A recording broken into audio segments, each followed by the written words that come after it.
Last week, Mr. Neelio spoke to us about listening. He advised us to disconnect, unplug from our devices, and listen to what the Holy Spirit is saying to us. I hope you really tried to do that this past week. What happened when you unplugged? Perhaps you heard silence for a few seconds, and then the noise started. I have to go to the store and buy this and this and this. I'm worried about my grades. I'm worried about my son's grades.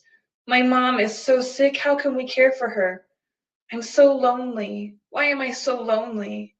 This chair is uncomfortable. That lady was so mean. That woman is so beautiful. I can't measure up to my boss's expectations. I can't measure up to my parents' expectations. Noise, internal noise, how it drowns out the voice of God. I'm reminded of the story of the prophet Elijah. The king of Israel was trying to kill him, so he was on the run. And he spewed out to God all that he was experiencing, praying even for death. He told God how angry he was, frustrated that he did what was right, but was still persecuted by his people. He despaired that he was no better than his father, and that God's people turned from their Father in heaven and served other gods. God listened, and then he made himself known to Elijah. First, there was a massive wind that shook the mountain, throwing down rocks.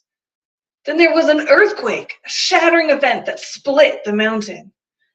And then a great fire blew across the mountain. Finally, a small whispering sound was heard. This was God's presence before Elijah. He wasn't the wind or the earthquake or the fire. These were all trials that filled the air with noise before God's voice could be heard. And Elijah had to be attentive and listen. He had to persevere through the noise. He could not despair that God would not come, because God had promised that he would be there. So as the noise bombards you, the trials, the struggles, the joys, the to-do lists, the despair, as you silence the physical world around you and the internal noise becomes deafening, persevere. As each thought arises, say to Jesus, Lord, I offer this to you. I cannot solve it right now, so I ask you to hold it for me while we sit together in silence. And with time and practice, the internal noise will start to lessen, and the voice of God will grow stronger in your heart, convicting you of his love for you and his undying desire to have you always with him.